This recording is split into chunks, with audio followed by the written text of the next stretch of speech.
Hello, everyone. Olá, Baref. Welcome to Abralina ao Vivo, Linguistics Online, which is an initiative of the Brazilian Linguistic Association. I'm Lucineia Riazaran, Professor of Armenian Language at the University of São Paulo, where there is a chair of Armenian Studies.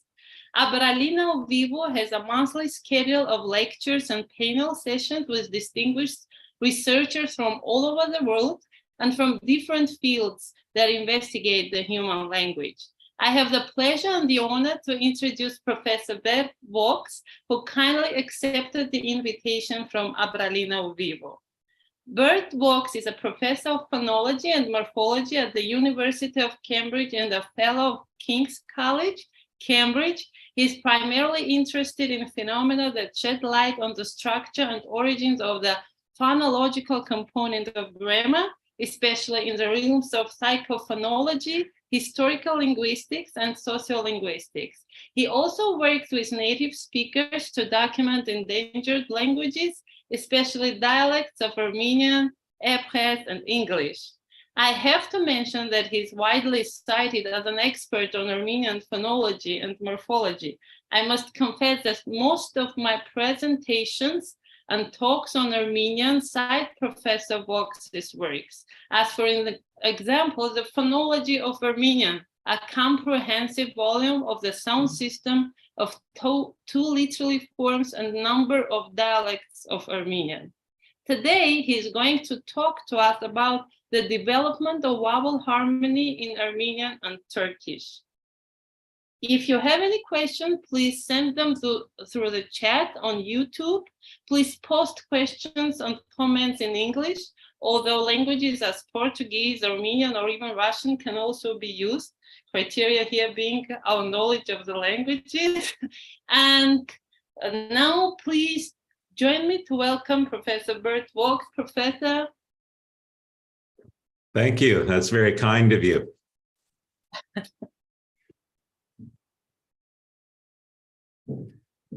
Okay, is that, are you all able to see the screen now? Not yet. How's that? Okay, yeah. Okay, today I'd like to talk about the development of vowel harmony in modern Armenian and modern Turkish. To start off with, Armenian has been in contact with Oghuz varieties of the Turkic family for almost 1,000 years. If you look at the Armenian homeland in the bottom left of the slide here, you'll see it's basically the eastern half of what's now called Turkey and what's now called the Republic of Armenia, and western component of what's now called Azerbaijan, and it extends down into northern Iran and so on. And if you then compare that to the domains of the Seljuk Empire and then the Ottoman Empire, you'll see there is significant overlap. So since the Turkic peoples began arriving in Anatolia, the orange zone in the map on the bottom right, in the late 11th century, the Armenians and Turkic speakers of Oghuz varieties have been in extensive contact. And this has had many linguistic consequences. A famous one involves morphological influence. If we take the form of Armenian in the 5th century AD, so about half a millennium before the Turks arrived, and we consider the classical Armenian translation of Proverbs 1:6 from the Old Testament, this phrase is to understand the words of the wise.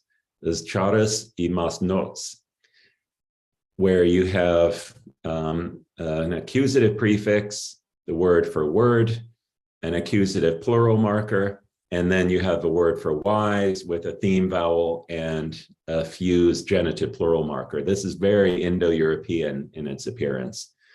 If you then compare that to standard Eastern Armenian of today, this is a translation from 1895, You instead get imasdunerun choskera, where you now have more transparent agglutinative marking that looks very, very similar to the modern Turkish form. And linguists like to attribute this drastic shift in the morphological and syntactic systems of modern Armenian to influence from Turkish speakers and Armenians who are bilingual in Turkish in particular. Do you find this kind of influence in the vowel harmony domain as well, perhaps the most famous aspect of the Turkish language? We do actually find vowel harmony systems in many varieties of modern Armenian. Here's just one example, which I picked from the dialect of Goris, because this is an area where the Azeri army has been moving in, unfortunately, over the past 2 years. In the Goris dialect, you'll get a form in the aorist past tense, like muratsa, I forgot. But if you add the same aorist and person and number markings to a front vowel root, like tu, you'll get tulatsa with front vowels instead of back vowels. So is this kind of harmony that we find in many, many modern Armenian dialects another case of Turkic influence, or is there something else going on? That will be our basic question today. We're going to organize our investigation in terms of the synchrony and the diachrony of Armenian vowel harmony. In terms of synchrony, we're going to look at the typology of Armenian vowel harmony systems, and we'll focus on 3 case studies from Diachronic in Eastern Turkey, from Kasab in Syria, and from Maraha in Iran.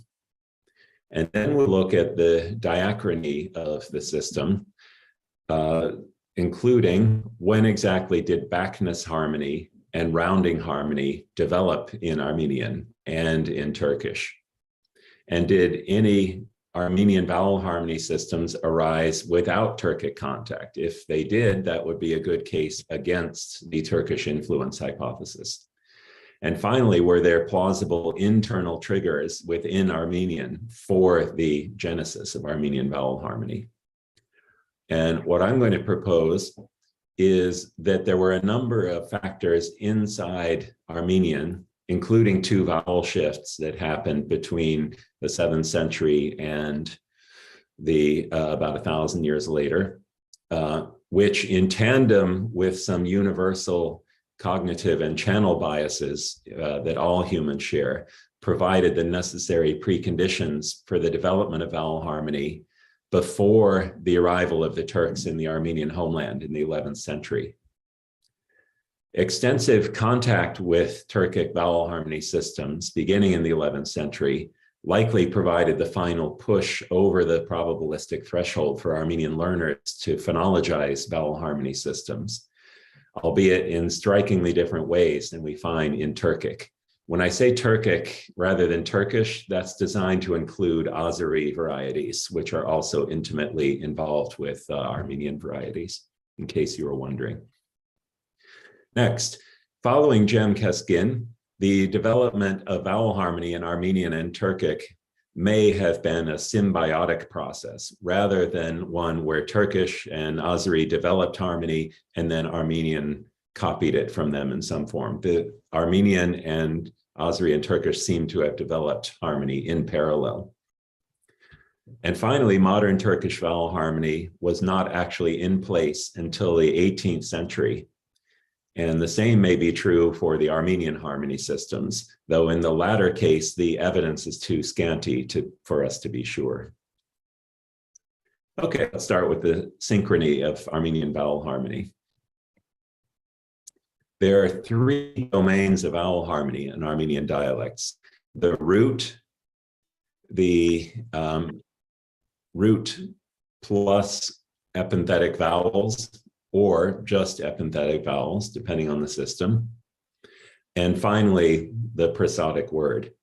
The prosodic word is the domain that we're familiar with from garden variety vowel harmony systems, like in Turkish, but you find Armenian varieties where you just get harmony holding at the root level. And this is analogous to what McCollum has suggested is the case in Kazakh, a Turkic language. And you also find dialects where only epenthetic vowels, ones that you insert, undergo harmony.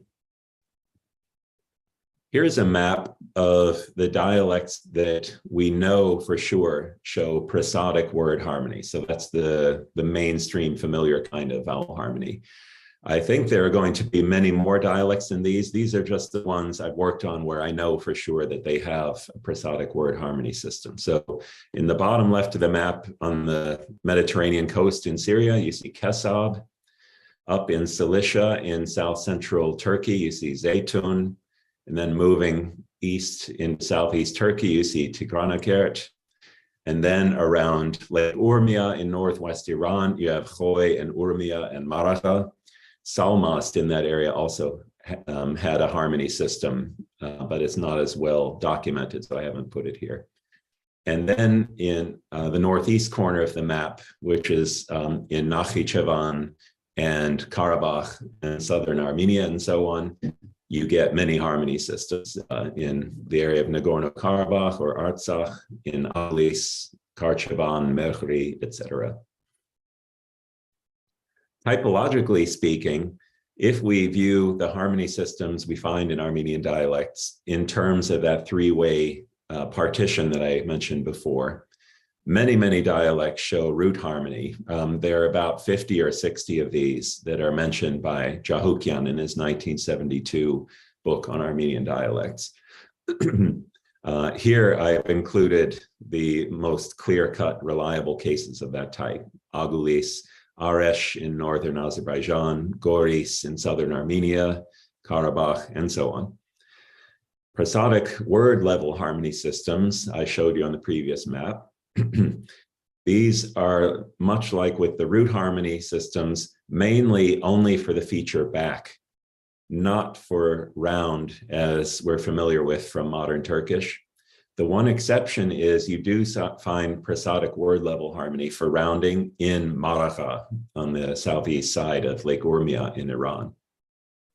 And finally, for epenthetic harmony, you find it for both back and round in a wide range of Armenian dialects. Let's now zoom in on 3 case studies and we'll see how each of these work in representative examples.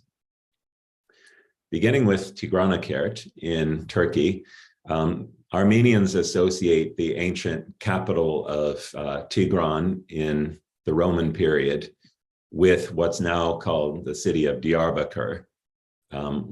Where exactly Tigran's capital was located is not agreed upon, but Diachronic is usually used as the Armenian label for the dialect of Diyarbakir in that region historically. In the Diachronic dialect of Armenian, there are 7 phonemes in the vowel domain, and the differences from standard Turkish, because throughout this we're going to be comparing the harmony systems to that of standard Turkish, are that standard Turkish does not have a, the low front unrounded vowel, and Diachronic is lacking u and ö, the front rounded vowels that standard Turkish has. Another difference is that in Diachronic there is only one harmonic vowel pair, which is a. And you find these 2 vowels alternating within roots at the prosodic word level also. So within roots, if you have a low vowel, it agrees for backness with other low vowels in the root. U, O, and freely co-occur with both of these low vowels. E and A normally co-occur only with the front low vowel, a. So there's a 3-way partition of the system in terms of harmonic behavior. At the prosodic word level, there are 2 suffixes only that show harmonic alternations. One is the third singular, a, which shows up as either a or a, depending on what you attach it to. And the other is the infinitive suffix al, which shows up as al or al, depending on the vowel in the root. With these 2 harmonic suffixes, they harmonize with preceding low vowels and with I and E, like I said, but with O and schwa in the root, they vacillate in whether they agree with those or not. The keys for our purposes are that in Diachronic vowel harmony is severely restricted in both the targets and the morphemes involved in the process. So this is clearly not simply a borrowing of vowel harmony from any known variety of Turkish. This seems to be an independently developed system. Another key is that the neutral vowels show a split behavior. Two of them behave actively. That's I and E that are able to spread their minus back value to following vowels.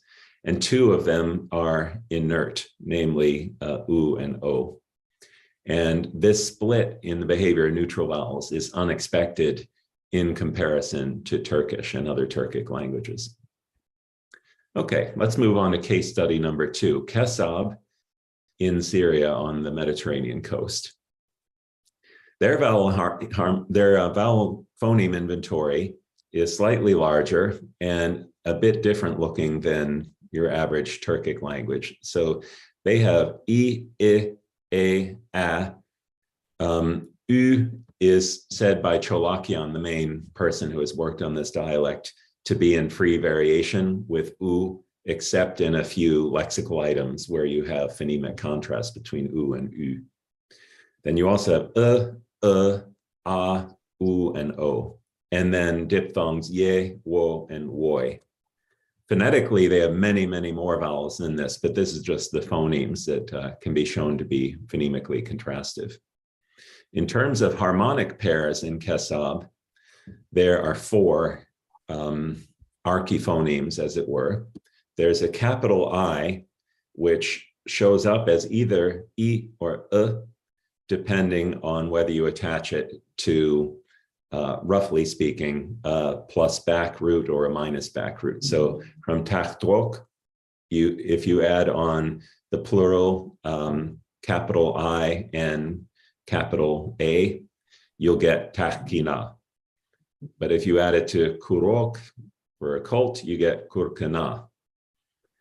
So there's a variation in backness here, but the harmonic vowel remains high. You also have an archiphoneme capital O that shows up as either O or E. And you find this, for example, lir for mountain, laronk for the plural, but huts for bread, hetsenk for breads. Let me see if these audio samples work. Lir, laronk. That's the first one.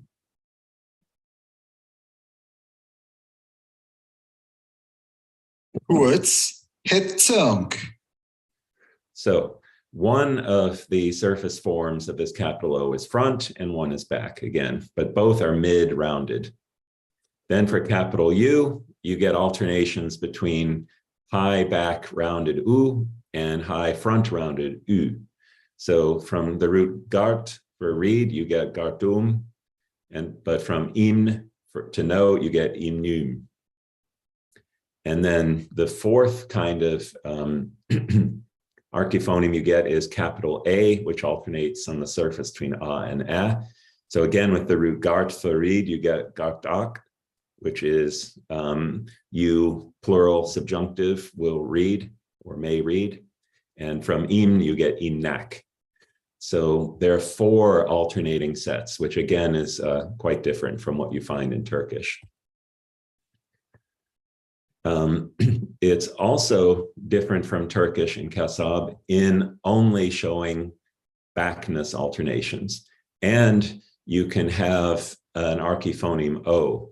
In Turkish, O doesn't undergo harmonic alternations in that way.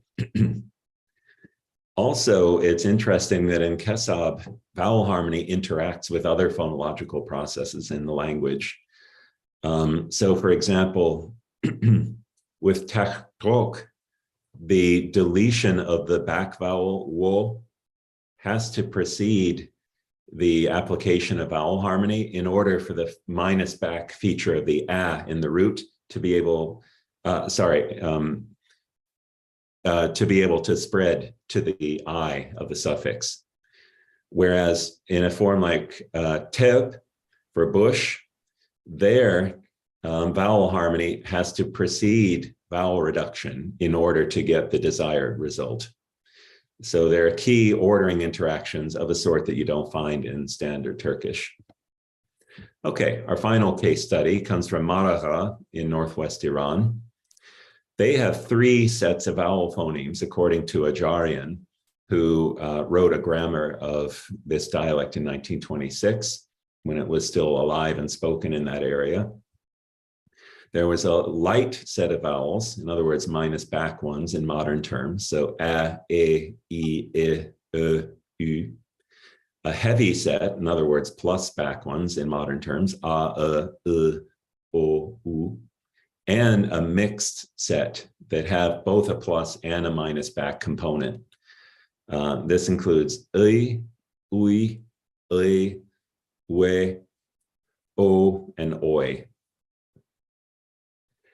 And the sorts of harmony you find in Maragha include, with the definite article, it alternates between a and capital A, that is, and n, as is familiar from many varieties of Armenian. If followed by a vowel initial word of certain sorts, or if preceded by a vowel, you'll get the n allomorph. So gadu, gadun for cat, and the cat. But if you have a consonant final form that you're adding the definite article to, the capital A archiphoneme will show up as the definite article. And that will be spelled out either as a after a back vowel, a after a light vowel, or vacillating between a and a if you add it to a mixed vowel. So from Mart, you get Marta for the man. From Kit for nose, you get Kita. And then for something like Pis for a ditch, which is classical pos, you'll get either Pisa or Pisa. And the main difference from standard Turkish for our purposes here is the set of mixed diphthongs that show vacillating behavior between being treated as plus back or minus back. You don't see anything like that in Turkish. Another example is the genitive capital I. After a heavy vowel, you get So from chats for bread, you get chatze for of the bread or of bread. After a light vowel, you'll get I for the genitive. So for chij, gum, you get chiji. And after a mixed vowel, you'll get either or I. So again, that vacillating between minus and plus back options. So for example, for huej, for soil, you get either as the genitive of soil, huejre or hueji. And here the main differences from Turkish are no round harmony in the high vowel suffix, unlike in Turkish.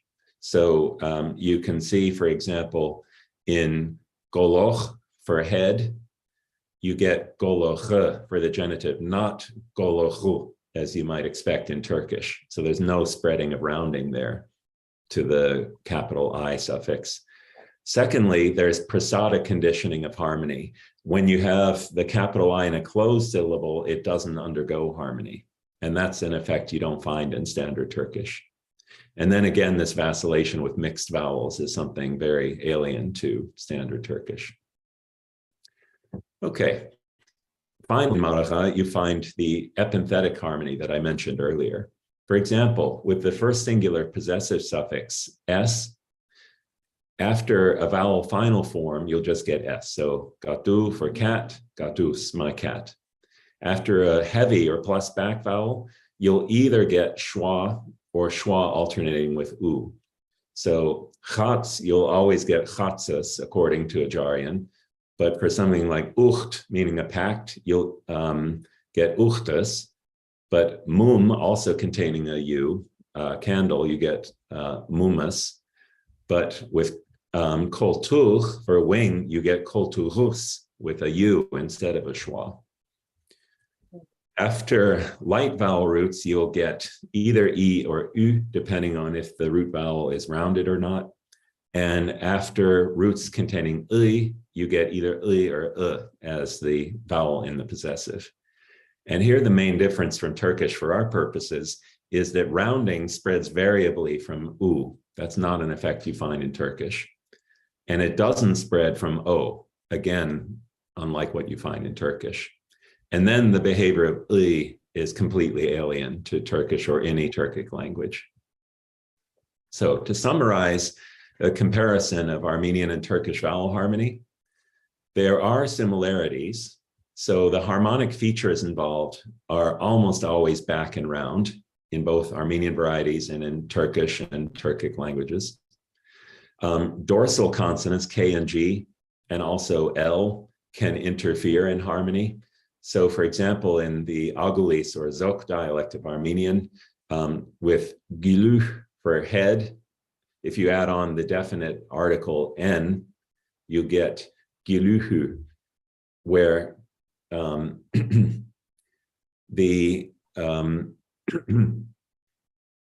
light L and the light G end up conditioning front vowels or selecting front vowels in the form, even though that form would be expected historically to have a back vowel. You also find many differences between Armenian and Turkish vowel harmony. In Armenian, height can sometimes be involved, can alternate, specifically in the Zeytun dialect of Armenian. Suffixes generally only alternate for back in Armenian varieties. Maraga is the lone exception to that, whereas in standard Turkish, you get round alternations in high suffixes that are harmonic. Vowel harmony can be very limited in terms of targets, as we saw in Diachronic Armenian, and also in terms of the set of morphemes that participate, as is the case in Zeytun, which we didn't look at today. And finally, Armenian dialects show a wide range of sets of neutral vowels with regard to harmony, which is not something you find in Turkish. So, in a sense, what we've just seen here in the summary slide is similar to what Revithiavu and company observe about vowel harmony in some modern Greek dialects, that there are some key structural similarities, like with the features involved, but also significant differences. They conclude, though, that it stands to reason that the harmony patterns in the modern Greek dialects that have harmony still develop through contact with Turkish. So should we use their reasoning in the Armenian case as well? That's something we're going to consider in the rest of today as we go on. And here the diachrony of the situation is going to be relevant. So we're going to look at, when did Armenian vowel harmony develop? When did Turkish vowel harmony develop? And are there any varieties of Armenian that developed harmony without contact with Turkish or any other Turkic language? So when did Armenian vowel harmony develop? The first sporadic examples we have of it all involve epenthetic harmony. And the first case I've come across is the rendition of what I think is the name Rushtuni in the Narratio de Rebus Armeniae, which is narrative or story of matters going on in Armenia that was written in about 700 AD by an Armenian author. But the only surviving version we have is a Greek translation of that was written sometime before 1100, but we don't know exactly when. And there, Rushtuni is rendered as Orunes in Greek, where you can see there's been an epenthetic vowel inserted before the R that undergoes rounding harmony and back harmony with the following vowel. We also find in manuscripts erroneous renditions of names, words, etc., that are instructive. So for example, in a manuscript from 1439 from Jerusalem, we find Christos, meaning Christ, rendered as Christos, with an epenthetic I, which agrees in backness and rounding and height with the first root vowel. And there are many examples like this, but they're all sporadic. There's no evidence of systematic vowel harmony in any type of Armenian in these early centuries of the existence of written Armenian. The first systematic attestation of vowel harmony in Armenian is in 1711, when the first Western scholar by the name of Joachim Schröder, he was a sort of polymath who was interested in languages, and he was based in Amsterdam. And he happened to make friends with a number of Armenian merchants who were based in Amsterdam. And some of them were from Agulis in Nakhichevan, and some were from Isfahan in Iran. Those were the two main Armenian trading bases, trading centers at that time, and they had colonies around a high percentage of the world, including a big base in Amsterdam. So he worked extensively with a few speakers of the Agulis dialect and the Isfahan dialect. And when he's reporting on the Agulis dialect, he gives some examples that show that they had backness harmony already. So for example, at the root level, the historical word from classical Armenian, lezu, meaning tongue or language, comes out as lizu, where the u of the root has assimilated by vowel harmony in backness to the front vowel in the first syllable. So that's an example of root harmony. They also have harmony at the prosodic word level. So when you add on affixes, some of them then come to agree in backness with the root they're added to. So for corrupter or destroyer, classical kandor, when he's talking about a saying that the Armenians from Syunik, the southernmost bit of Armenia, are destroyers of the language because of their exotic dialect. This was a saying that he was taught by one of these Armenians he had made friends with. They use this form kandur, where the root kand has come out in Agulis as kand with a front vowel, and that frontness then spreads on to the o, which normally becomes ur in this dialect, and makes it front. So you get kandur with a front vowel in the suffix. And you also find epenthetic harmony in this dialect as rendered by Schröder. So he renders Christian in Agulis dialect as kiristumya, with all front vowels in the form, which come from the E, the front E of the root underlyingly. Schröder, though, was an outlier. He was the only person working on Armenian who noted the existence of vowel harmony until 1883, so almost 200 years later, when another person also working on the Agulis dialect, Sargossians, in his book on the Agulis dialect, actually did represent the harmony processes that they undergo. Some of them, not all of them. Ajarian himself worked on the Agulis dialect and published a book in 1935 on it. And you can see in his materials, and indeed I can see from working with native speakers 30 years ago, that the harmony system is much more extensive than what Schröder reported, but he was the first person to actually note systematic vowel harmony in Armenian. So our earliest reliable record is from 1711, but that doesn't mean that no dialects had harmony before then. That's just the first evidence of it. Now let's turn to Turkish. When did Turkish harmony develop? There are two main theories about this.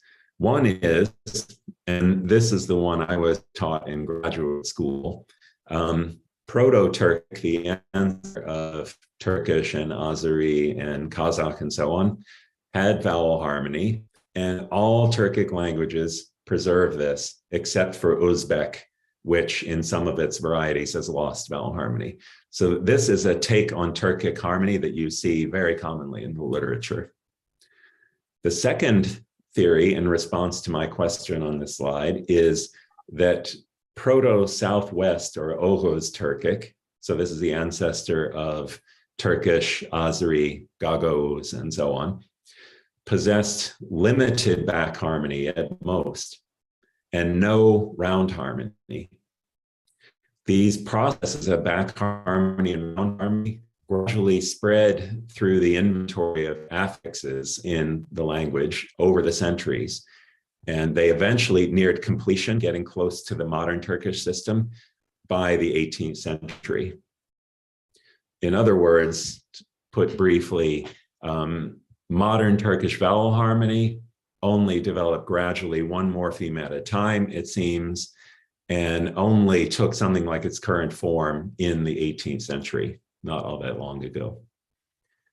Theory number 2 seems more likely to be correct given the available evidence. And I'm going to give you 2 such types of evidence here. One involves the Arabic orthography used to render early forms of Turkish in Seljuk and Ottoman periods. And the second involves Armeno-Turkish orthography. So argument 1, if we consider one of the earliest sources of Oghuz/Seljuk Turkish from Sultan Walad in the 13th century. So he was the son of the famous poet Rumi, who normally wrote in Persian, I believe, but he did write a number of verses and so on in Turkish that are often cited in the literature. So this is sometime in the late 13th century AD. If we look at how he actually wrote the words of Turkish, you'll see that the evidence for harmony being at work is suspicious. So your face in one of his verses in his divan, in the analysis of it by Mansuroğlu, 1954, he renders Arabic script original as Yüzüni, which looks just like modern Turkish if you ignore the tilde over the N, which isn't of relevance to us here. And it looks like the vowel of the final suffix hasn't undergone the harmony we would expect in modern Turkish, but the middle vowel has. But if you actually look at the transliteration carefully, it's what's going on here from right to left in the Arabic script original is Y, W, Z. I wrote U, that should be a W, sorry. Y, W, Z, W, N, Y, which straightforwardly speaking is rendering basically Yüzüni. There's no evidence in the way this word is written that any of the vowels in the first 2 syllables are front. Mansuroğlu has interpreted this transcription that he gives on the assumption that it is rendering something like the modern Turkish of Yüzünü. But actually, if you factor out his modern interpretation, there is no evidence for harmony on the capital I here. And as for the rounding in the second syllable, I believe, I'm not an expert on early forms of Turkish, but I believe that at this time in the 13th century, the vowel of the suffix was invariant U. So there's no harmony being revealed there either. Second argument comes from the early Turkish sources in Armenian script. There's something called Armeno-Turkish, which is basically Turkish written in Armenian characters. And there are hundreds and hundreds and hundreds, maybe thousands of texts that are written in Armeno-Turkish from the 13th century to the 20th century. And if we look at an example of this genre, we'll see something interesting, which is connected to the fact that the Armenian script writes all of the vowels normally, except often it doesn't write schwa, the sound. Whereas the Arabic Arabic script version for writing Turkish often would not bother writing vowels at all. So with Armenian, they write the vowels and they have the ability to convey vowel sounds that you can't with the Arabic script in any agreed on way. So the contrast between and e, for example, but also u and can be written in Armenian in agreed upon ways. So let's now consider some Armeno-Turkish from Toros of Taron, that's modern day Mush province area, written in around 1300, maybe a few years before that. In a poem that he wrote about Erzincan, the city, he uses forms like oldi, meaning was. Compare that to modern Turkish, oldu. And also galmadi, did not remain. Compare that to modern Turkish, kalmadı. Note in this context that the Armenian script possesses both an u and an and it uses the systematically to render Turkish the I without a dot. So the choice of e for oldi and galmadi cannot be attributed to a deficiency in the orthographic system, as some might argue for the Arabic case. So these seem like reliable evidence that there was not, in fact, backness or rounding harmony in the past tense suffix in Turkish at that time, 1300, roughly. The Armeno-Turkish sources, which we have many of, so we have a very robust text base to work from, did not begin to closely resemble modern Turkish back and round harmony until Mkhitar of Sivas's Grammar of Turkish written in Armenian characters in 1727. That's the first document where you start to see the back and round harmony systems in his Turkish behave almost exactly like what we see in 20th century Turkish. Next question. Did any Armenian vowel harmony systems arise without Turkic contact? Before the 11th century, this can be addressed straightforwardly because we know there were no Turkic speakers in significant numbers in the areas where the Armenians were living at that time. So if you look at Armenian sources from before the 11th century, there is no evidence for harmony except for in isolated words, spelling errors in manuscripts and so on, like we talked about before. But there's no systematic evidence. But absence of evidence is not evidence of absence, so bear that in mind. It just means we can't know for sure that harmony could develop in the absence of Turkic speakers. After the 11th century, there don't seem to be any varieties of Armenian that had developed vowel harmony and have not been in contact with speakers of Turkish. All of the varieties of Armenian that are currently located in areas where there's no Turkish influence today, so say Suceava in Romania, Nor-Nakhichevan in Russia, the various varieties that were spoken until recently in India, the Tiflis dialect in Georgia, all of these were once in Turcophone milieus for extended periods of time. So they, these particular ones that I named don't show vowel harmony, but for any dialect you find today of Armenian that is not in an area where there are still Turkish speakers, they were in extensive contact with Turkish speakers in the past and hence would have picked up influence at that time. Okay, let's move on. Next component of our diachronic inquiry involving endogenesis. Specifically, were there plausible internal triggers for the origins of vowel harmony within Armenian? So ones where we don't have to attribute a harmony specifically to borrowing Turkish. Could internal forces have played a role? Well, there are omnipresent ingredients of vowel harmony that all humans have, which could just as well have played a role in Armenians developing vowel harmony as with any other humans who develop vowel harmony systems across the world in the past. One is a channel bias called vowel-to-vowel co-articulation. This has been proposed by John O'Halla as the factor involved in the origins of vowel harmony systems across human languages.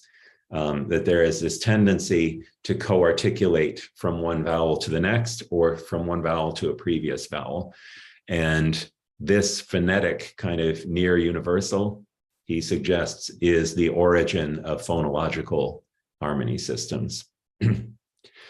There are also cognitive biases, I would argue, that would favor the development of vowel harmony.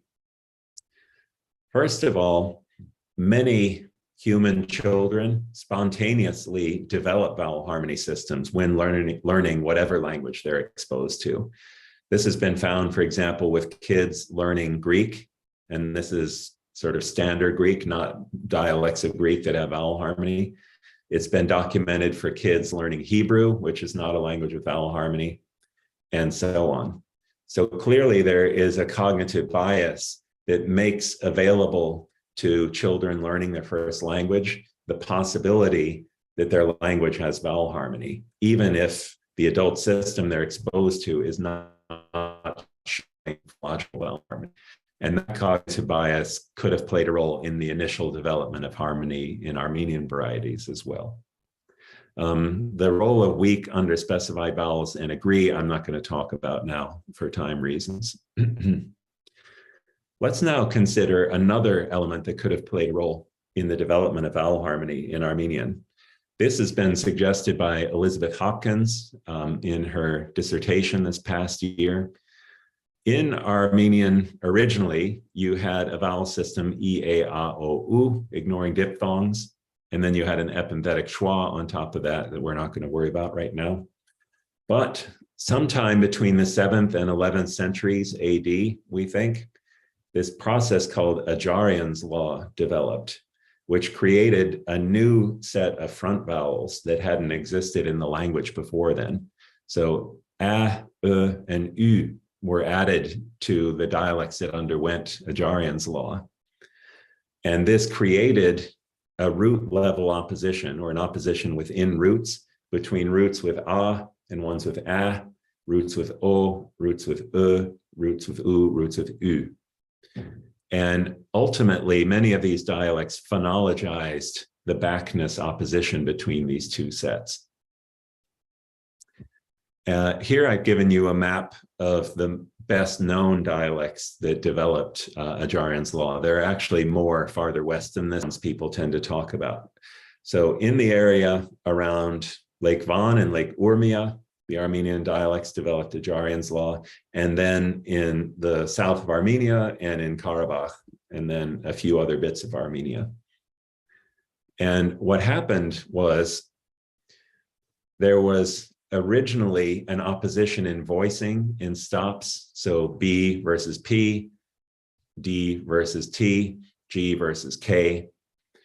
And after the original voiced stops in word initial position, the vowels fronted in these Ajarian's law dialects. So original ba became ba, original da became da, and original ga became ga. And this is the stage that had been reached by dialects like Agulis and Gurzen in northern Azerbaijan, and so on. Then the dialects that Ajarian first discovered this law in went a step further and changed the B, D, and G to P, T, and K. So they lost the voicing element that initially triggered the fronting. So in Van dialect, for example, what was originally, say, ba versus ba has become ba versus ba. So this is reminiscent of tonogenesis in languages of Southeast Asia, where an original voicing contrast in stops gets transferred into the quality of the following vowel, and the contrast between the original consonants is neutralized. So this happened in a number of Armenian dialects, and the key for our purposes is it created a set of new front vowels that minimally contrasted with a set of pre-existing back vowels. And that gave you a pool of linguistic resources that could then feed into the phonologization of a vowel harmony system. As I mentioned before, Ajarian's law can be fairly confidently dated to sometime between the period when loan words came into Armenian from Middle Iranian languages like Parthian and Pahlavi. This ended with the Arab conquest, or Muslim conquest in the mid 7th century. Arabic loans then started coming into Armenian. These undergo Ajarian's law in the dialects that have it. But then Turkish loans that start coming in the late 11th century don't undergo Ajarian's law in these dialects. So Ajarian himself, in his original treatment of the law, inferred from these borrowing facts that the law must have been in effect during that period between the Muslim conquest and the arrival of the Turks in Anatolia. So sometime before the arrival of the Turks in Anatolia in the 11th century, there was suddenly a range of new vowels available that made the development of vowel harmony available for Armenian speakers without any influence from Turkish. So that's a possibility that has to be considered. So to sum up, there is unambiguous evidence of Armenian varieties developing harmony in the presence of Turkish or Azeri, but we don't have unambiguous evidence for any varieties developing harmony in the total absence of influence from Turkish or Azeri. Secondly, renditions of Armenian pronunciation that have sufficient nuance. So for example, they're rendered by someone with linguistic training or who is linguistically inclined, only start appearing in 1711 and only in large reliable numbers in 1883. But again, that doesn't mean that Armenian dialects did not have harmony before then. It's just we don't have reliable evidence before that time. Even though all varieties of modern Armenian show significant Turkic influence, whether or not they're currently in a milieu where Turkish speakers are located, we can state with confidence that the ingredients of vowel harmony were already in place in the Armenian world by the 11th century when Turkic speakers arrived in the area. So Armenian already by then had plus minus back vowel pairs and plus and minus round vowel pairs. It already had epenthetic vowels available to undergo epenthetic harmony. It had suffixal vowels available already. And presumably it had the relevant universal cognitive and articulatory predispositions that we talked about, like vowel to vowel co-articulation, and this bias and acquisition in favor of vowel harmony systems. These presumably have existed since the beginning of modern man, though we have no evidence one way or the other. Given the resemblances between the Turkic and Armenian vowel harmony systems, it seems likely, but isn't provable, that contact between Armenian and Turkic speakers played some role in the phonologization of harmony in the relevant Armenian and Turkic varieties. The fact that Turkish vowel harmony does not appear to have developed in its modern form until the 18th century gives credence to Keskin's proposal that Armenian and Turkish vowel harmony developed symbiotically in the 12th to 18th centuries.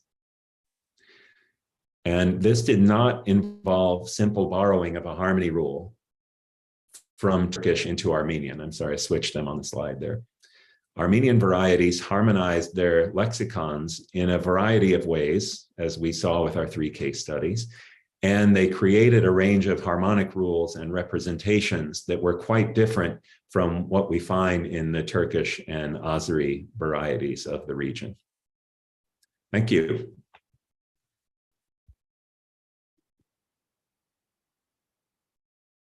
Thank you very much, Professor Vaux, for this amazing lecture and for bringing us such interesting findings. We will now proceed with questions that we're receiving through the chat. Let me check. Itana Rodriguez Lopez is asking, Professor, as it is the first time I'm learning about Armenian language, could you tell us more about how do you classify a dialect as Western or Eastern? Thanks. Oh, that's a great question for someone who hasn't done linguistics before. So there are about 500 varieties of modern Armenian that have been studied by workers at the Dialect Institute in Armenia over the period since 1977. And they can be grouped into two varieties, Western varieties and Eastern varieties, based on sharing a large number of linguistic features, or isoglosses as they're called. So for example, the Western dialects, almost all, this is the non-standard dialects. I'm not talking about the standard literary dialects because everything is different in them.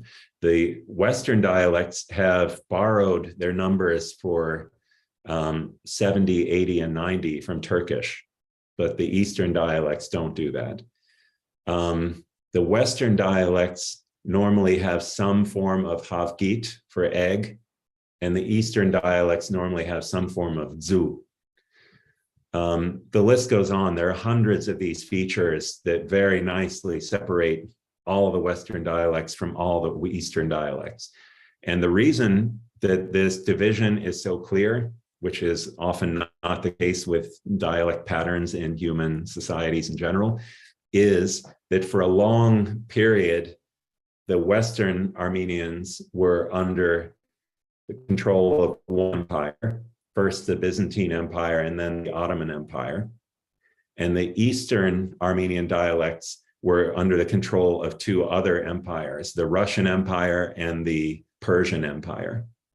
And presumably from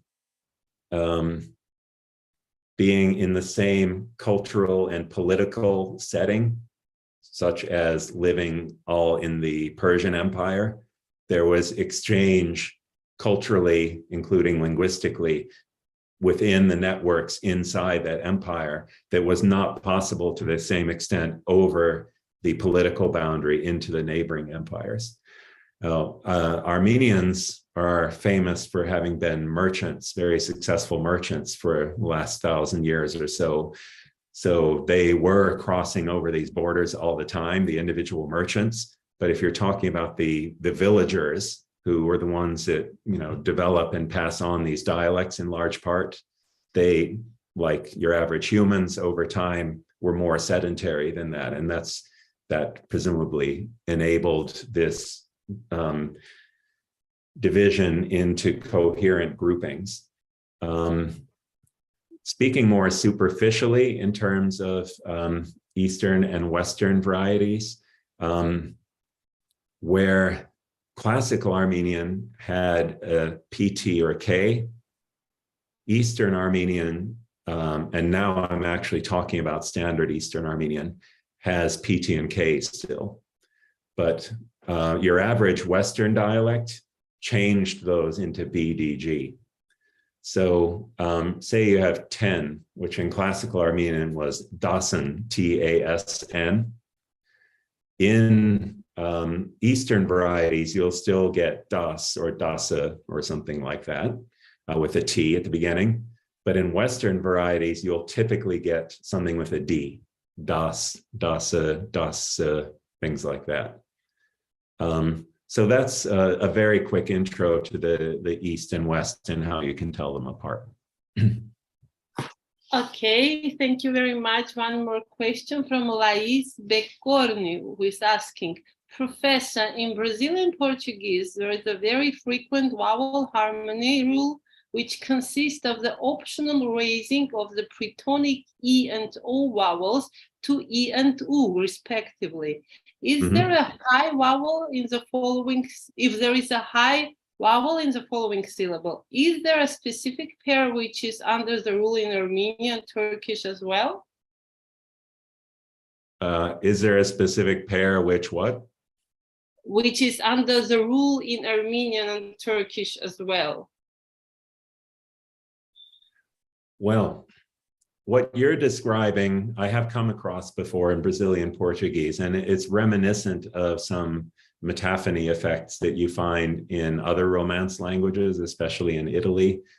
In the Armenian domain, you did find umlaut and metaphony effects. These are ones where one vowel affects the height or the backness of one in a neighboring syllable, but it doesn't spread across the whole word. It's just a local effect. You do find things like that in the development from medieval Armenian in the 11th to 15th centuries, going into the modern dialects. And they may have actually played a role also in facilitating the development of the harmony systems we saw. I didn't go into that because the situation is much more murky. But I guess my short answer is people tend to treat metaphony and umlaut, these the local kind of effects like you're talking about, separately from harmony, just because they only apply once and then stop, whereas harmony is sort of by definition something that holds for a whole domain, like a word. But they are very similar, arguably, in that they both involve probably some combination of co-articulation, assimilation between vowels, and then in your case, probably vowel reduction. I alluded to that as maybe playing a role in the development of epenthetic harmony in Armenian. When languages reduce vowels in unstressed syllables, they often are then more susceptible to co-articulation effects. And then you can get this kind of effect that you're talking about. Okay, thank you. Questions coming. Isamar Pales is asking, Professor, I'm a music therapist who just started studying phonological system for my PhD in linguistics. Could you explain how, if there is a difference between these cases of vowel harmony and what I have found in phonological development literature being called partial or total reduplication? Okay, reduplication refers to doubling of material. So there are two types. Full reduplication or total reduplication can be used for contrast. So for example, I could say, did you have any salad for dinner tonight? And then you respond, well, I had a tomato along with my meal.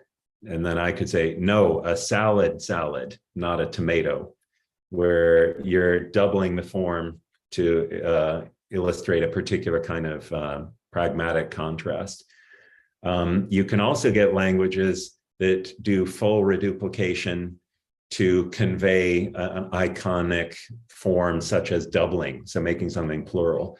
So in some languages of Southeast Asia, you'll fully reduplicate a form to make it plural, like gaja, elephant, gaja, elephants in Malay or Indonesian. Partial reduplication, people tend to think developed historically as a gradual reduction of full reduplication. And you find that in tons of languages, including in Armenian. If you want to intensify an adjective, you can partially reduplicate it. So garmir for red, gas garmir for very red. Gabuid, blue, gas gabuid, very blue. So that is partial reduplication of the beginning of the form, and then it overwrites a fixed element. In this case, it's an S or a P or a few other things in Armenian, and Turkish has this also. So reduplication normally refers to copying of whole phonemes or syllables or words, whereas vowel harmony refers to spreading one feature, normally, of one vowel or consonant onto neighboring ones, typically over a whole span, like a word.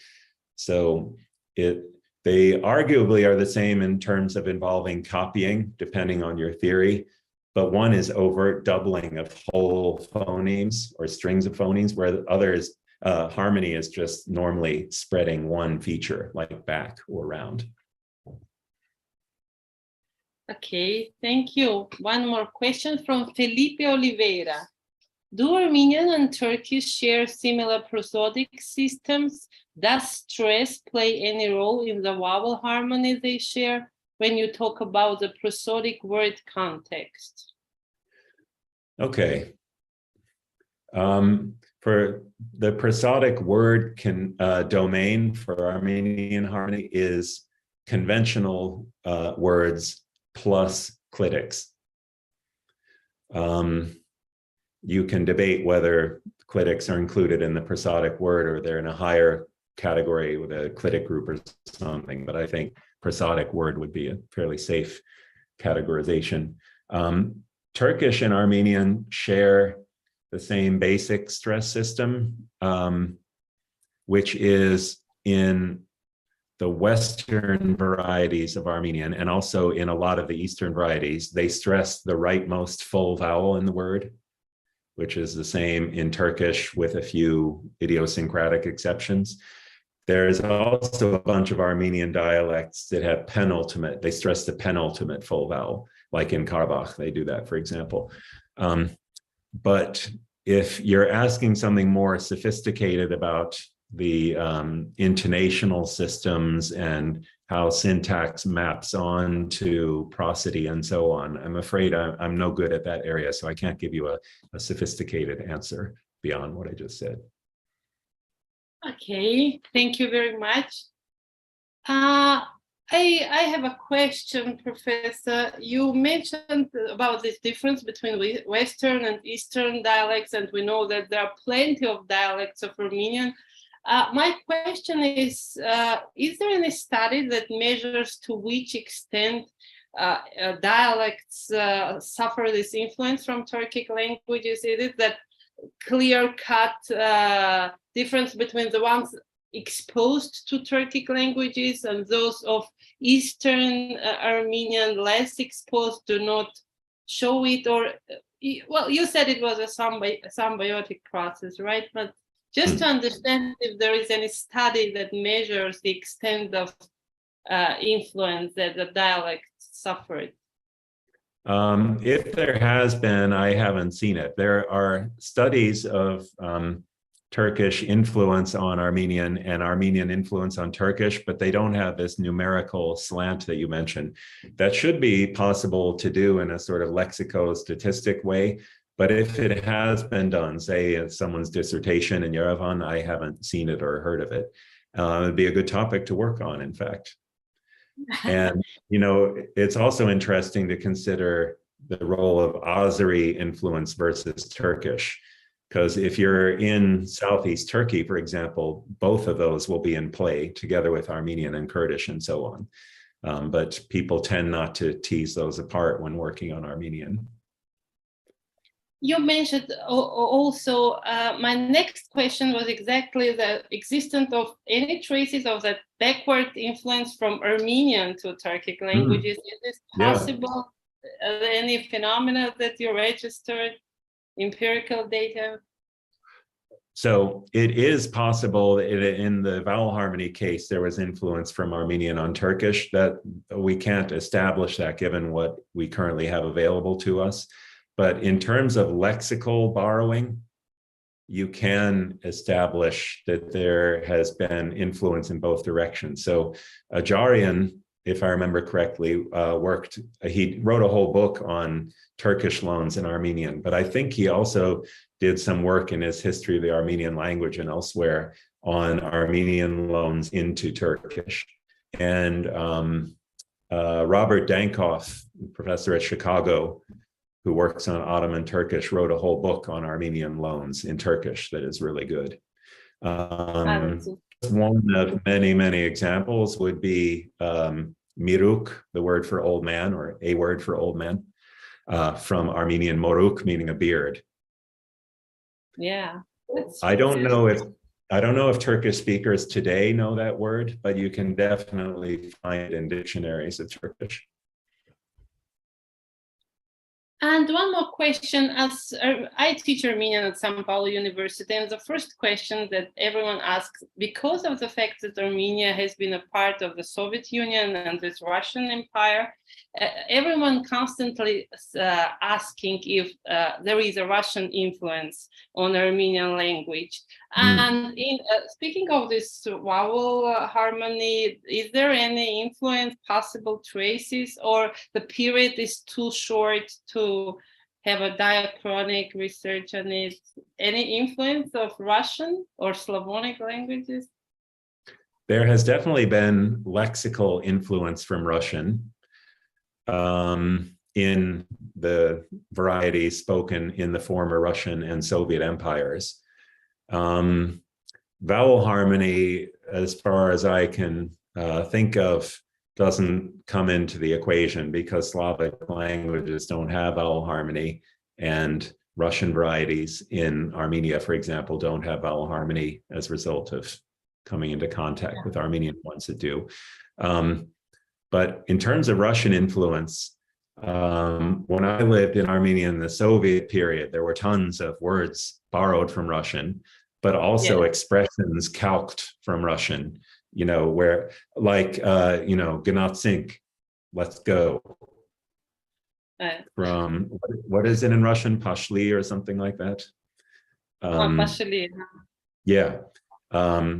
There were tons and tons of those that you would hear out on the street.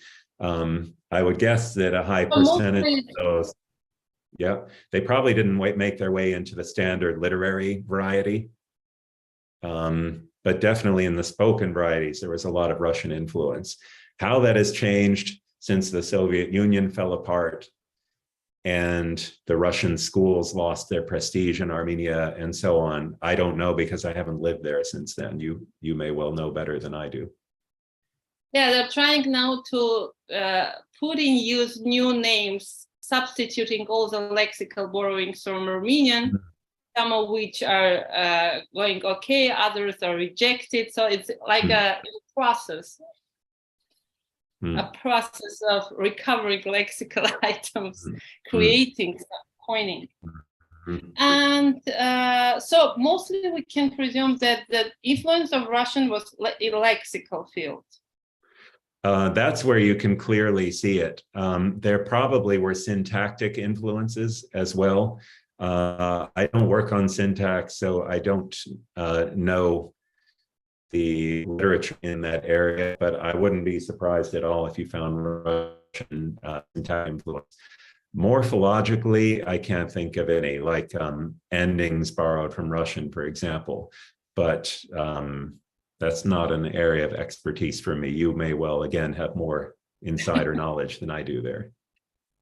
Okay, thank you very much. There is one more question from Amanda Alves, who's asking, Professor, thank you so much for your speech. Very rich data. It's actually more of a curiosity of a historian and social scientist. Is there any challenge to talk about similarities between Armenian and Turkish in a scenario still in which historical issues such as the recognition of the Armenian genocide? I didn't quite follow the question. I was waiting for another clause there that didn't come. I guess she's asking if you find challenging talking about Armenian and Turkish in a scenario when there is a certain rivalry and also historical questions like Armenian genocide recognition. Oh yes, very much so. On the one side, as an intellectual, you feel it's very important to try to remain objective. And there is so much that is not objective in that part of the world, in the discourses that you see in the media and in academia too, that you want to sort of steer clear of that. But on the other hand, there are very important things that are going on there and have been going on there for a long time that need to be acknowledged. such as the invasion of Armenia that's ongoing, the loss of the lands in Armenian lands in Azerbaijan and Georgia and so on. So it's very, very difficult for me, and I imagine for a lot of scholars, to strike a balance between objectivity in general, but also recognizing that not all things are balanced and equal. Sometimes there is something going very wrong that needs to be talked about and addressed. Yeah, it really is a constant challenge for all of us to stay unbiased and focus on academic evidence. Yeah. One example in the vowel harmony domain is that neither side tends to acknowledge that there were varieties of the other language spoken in the next village. So, in parts of Armenia, there were Azeri villages before, and in Azerbaijan, there were Armenian villages before. But in the scholarship from one side or the other, you typically don't see those mentioned. That's one where I think we can speak fairly objectively about the harmony systems of the two. But once you get into, how long ago, how far back each of the varieties was spoken in a given place, then it becomes a much more loaded question. Yes, and we hope, as we have on the coat of arms of the University of São Paulo, written "Science wins." So let us think that we contribute for a better world with all this academic research. And I guess that there are no more questions from the audience. And I want to thank you once more for accepting the Abraline invitation and for your fantastic contribution. And thank you very much. And I would like to know if you want to make some final remarks. Oh, I just wanted to thank all of you for inviting me and for sitting in. And feel free to email me if you have any further questions. I'd be happy to talk further. Sure, we'll keep in touch because there are more questions. And thank you so much for your time and for your participation. Thank you. Thank you. You. Okay, bye. Bye-bye.